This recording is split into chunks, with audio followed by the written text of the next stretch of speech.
Hey people, Anthony 4x4 Diesel. This will be the final, probably the fourth part 4 of the big BFE job on this 150 Prado, with all the detail that I can think of that you need, breaking it up into some smaller sections so it's not an hour video. So it's sort of 10, 15, 20 minutes each day for a few days. Like I said, there's going to be information that I forgot, and I make mistakes all the time and tell you the wrong torque specs or the wrong socket size, the wrong bolt size, the wrong order to do things. You got to watch through the videos, because sometimes a minute or two later I'll actually do that before you do that, right? Like in that previous video, if you watched about taking that hose off and a few things like that, and undoing this plug. Remember this plug here that's in the way, that at the moment I'm going to leave off. But at the moment, so far we've done all the timing belt side, water pumps changed, the pulley bearings are swapped over, it's ready to go back together. So one more video. So what are we up to next? Let's have a think about that. We've got that bottom hose back on and the clamps on properly, beautiful.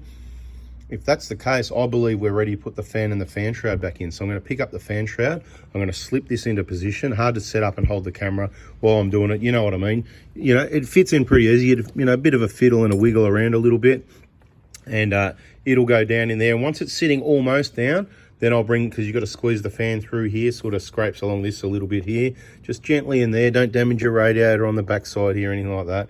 And actually, no, there's one other thing. I've made a mistake. See, this is why you keep watching videos. Don't go and do anything till you watch the whole video. What I'm going to do now is put the belt on. I need to put the belt on. See, videos are always wrong, so keep watching. So we've got to get that little pulley and sit that in position. And we always leave things not too far away. Now, people will go, oh, turn the light on for a start, but people will go, oh, that's the wrong way to do things. This is how I do it. I've done lots of these, and I know the right procedures, and I know all the different procedures and patterns of how I do things. Just watch it. See, they can get cocked up as well, so make sure you got it all square when you put that on. Belt's going to pull that way, so I'll leave the nut in that position. Doesn't really matter if it's around there. It just makes it harder to get off if you've got it in this position, because the belt's going to pull that out as soon as you back that off, but that one's going to stay in the closest. See, another little tip that's not in another video, right? So finger tight on that one. I'm going to go get the belt again. I can't hold that, but I'll show you again once it's on so you know which way it goes. But there's no trick to this. It's like I showed you the easy way on the timing belt in the last video. Hopefully it was the last video if you've been watching correctly.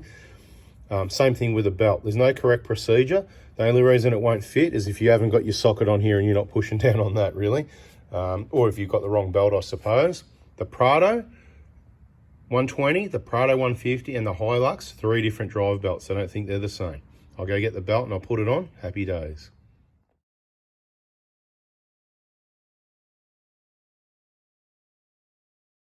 Okay, so yeah, like I said, no trick to that. Helps if the pulley's there and you got that nut on there to stop it flopping around.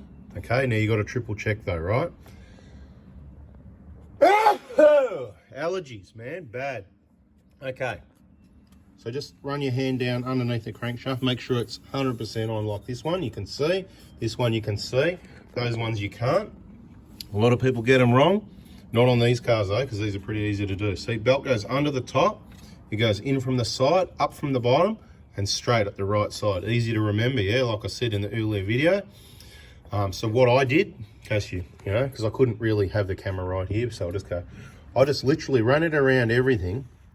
And then the last thing is I bring it up here and I just sit it over that nut there like that, because of course it's too short, because this isn't. Then I just bring my socket in, sit it on there, push it down, push that down and just lift the belt over, and it's just perfect. It's so easy. It literally takes me, look, I've had some practice. It takes me 30 seconds to put that belt on. There's no fluff around it all whatsoever. The longest part about this job now is me making videos. So hit the like button. What are we doing next? Now we're going to slip the fan shroud down in here. Put the fan on. Once the fan shroud's just sitting there, we've got to get some nuts on the fan, which means we've got to take that nut off now, right? So we're going to do that now. You'll need a spanner for the first part. Just gently take it out. It's going to angle up, and when you put the fan on, make sure it's square again, because it can get jammed up on here.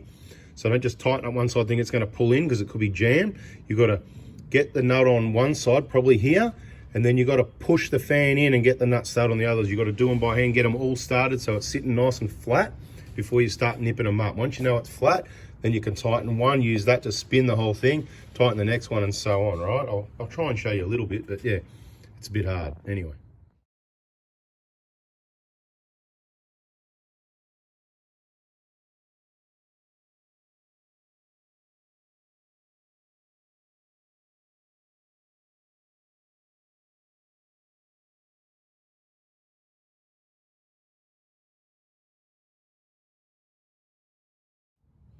Ah, yeah, people love the detail, don't they? Yep.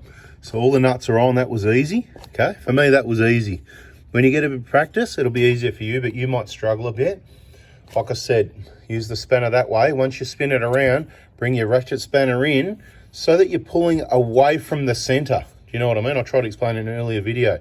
So the more you've got it up here, the more you're going to spin it. That's cool if you want to spin it. But if you want to tighten it, you bring it down on an angle so you're pulling away from the pump. Does it make sense? I don't know. Like, a bit hard to explain. Doing the best I can. But anyway, I could demonstrate, but I can't get the video in there while I'm doing it. So fan's done. Now what you got to do is make sure you did clip in your clips at the bottom, down the bottom. Remember we showed you in that earlier video, right? Make sure that fan shroud down the bottom there is actually clipped in, right? I can't see if it is or not while I'm holding the camera. I've got to get a light. Then you got to put your cooler lines into this clamp here, right? I'm not sort of really going to, wasn't planning to do it now, but you know what? It's sort of just turning out that way that I might be able to do it one-handed in an awkward position. And then just make sure you do not forget to go and clip that back in. So there's your auto cooler line back in. This is the one for the coolant. So it's got the rubber over the top of it. I don't really want to clip it in now because I haven't got my tank there, but I can see the mark from where it was originally. So bring it up to the same spot and clipped in, right? See that? Not going anywhere. Happy days, right? So they're both clipped in. So all we've got to do up here is put the two bolts in the fan shroud at the top. So I'm going to double check it's clipped in now before I do that. Now I've already clipped those in, but anyway, I'm sure it'll be right. Usually goes in. So I'm going to double check the clips are in the bottom. I'm going to put these two bolts in, 1, 2, and I'm going to put this hose back on, right? You don't need to watch me do that, surely. Okay, rightio, so bolts in, so that's secured. That's secured, all the clips are in at the bottom. I've just brought this hose back around. It's sort of sitting there ready to put the header tank on. Radiator hose back on as per factory position. We get this tank on. We'll start pouring some coolant in. We finished mucking around with the fan, so let's plug this in now so we don't forget that one because, you know, it's sort of tucked around there out of the way, nice and neat, you'd forget it.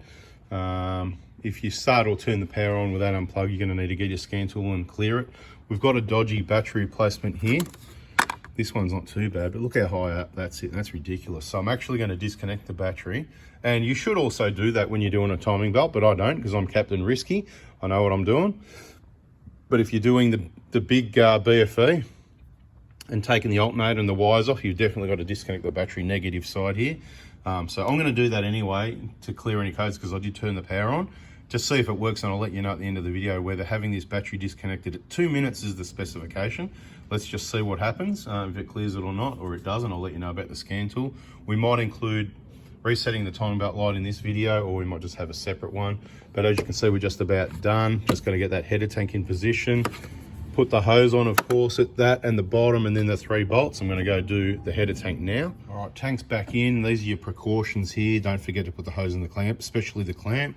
Make sure you got the hose underneath the clamp, or this one here. Don't break that. I keep saying in hundreds of videos lately, but anyway. 3 bolts to hold it onto there, 1 there. Make sure they're just nipped up nice, probably 10 Newton meters. I'm going to take a guess, but quarter drive for me. That's all secure. All the plugs are on. It's all happy days. Now it's time to start pouring the coolant in. And while that's happening and it's dropping down, I'm going to take this plug out so the air can come back out. That's what's happening. You pour it in there and the air comes back out that end. Don't worry about another long story on that. While that's all happening, we'll put this cover back on and we'll fix up that battery terminal.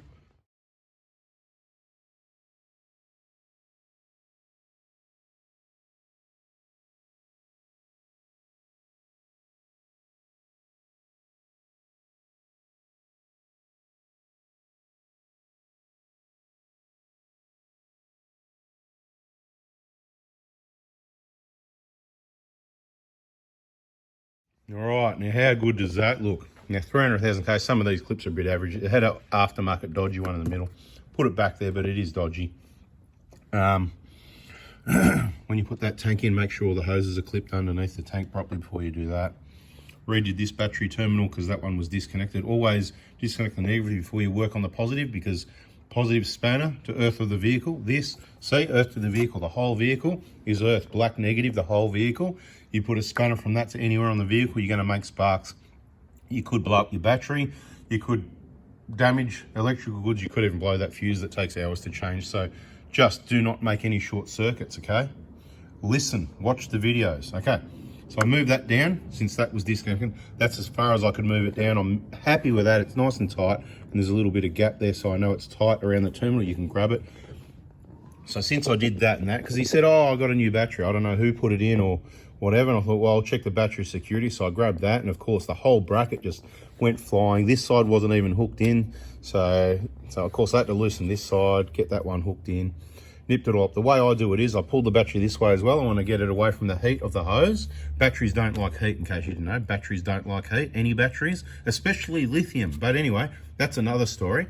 This is heat here, so if you had a cover around it would be even better. But you know, let's not worry about these things too much, because these awesome Panasonic batteries you can get from every battery. Just mention Oz Prado Crew, 10% discount, whatever, if you're in Australia. Every battery's got heaps of shops all over the joint. Oz Prado Crew, Anthony sent me 4x4 diesel, something. Say Oz Prado Crew. So you know Oz Prado Crew? If they don't work it out, say, ask Ray, mate. Ray knows about it. Look after me. Give me a good price. Better than 10%. Anyway, right. So I move the battery. It's nice and square. It's over this. A little bit of space here, but more space at that side's what I want. Put the bracket nice and central, and you just nip it slowly. Nip, nip, nip. And what you do is you grab these and you wobble them back and forth. When it wobbles, it's too loose. When it's locked in, it's tight enough. But from when it's wobbling and nearly tight, you only give it like half a turn at a time. You don't want to crush the battery. It's plastic, right? See?